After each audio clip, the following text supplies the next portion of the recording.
Yeah, Paul, you know what? I'm standing here in the hollowed out part of this oak tree that toppled over yesterday afternoon. This is the second oldest oak tree in the state of California, but I guess its time was up because, as you can see, it looks like it's pretty much split in half. And just take a look at the size of this. I mean, I'm 5'8", keep that in mind, and I come stand next to here and absolutely look like a shrimp compared to this thing. Now, take a look at the road. You can see that when it fell, it got debris all the way on the other side of the street, and they've tried chopping up quite a bit of it over here. But come ahead and walk with me and see just how far this spans. Now, what happened is it fell over yesterday at around 12:30 in the afternoon, not weather related. This is one of the oldest oak trees in California. Some reports estimating it between 200 to 500 years old. Then it knocked into two homes. You can see that it knocked into the roof of this one house right here.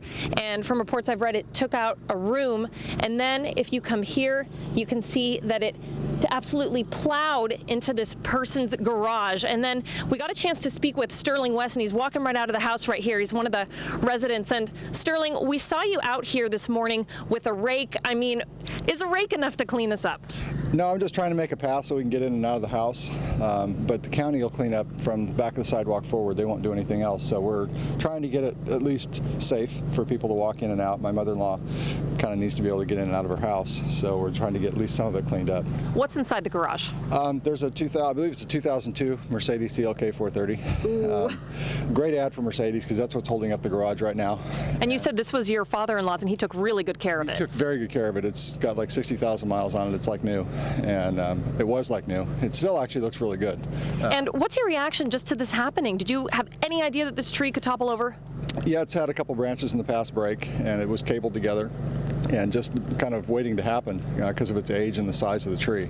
But didn't know it'd be this devastating as far as taking out really two houses and almost a third. Came very close to getting a third house. Well, we're really glad you all are safe. Thank you so much. That's the most important. Yeah, and just to kind of reiterate what Sterling was telling us, you guys, the county will come out and clean everything that's in the street, basically from the sidewalk pushed out to the street, but everything on the property, well, that is up to the homeowners to clean up, so it's going to be a very lengthy and very expensive process for both the people who live in these two homes. Back to you. Hey, Elissa, is Sterling still there, by the way, or did he go back in the house?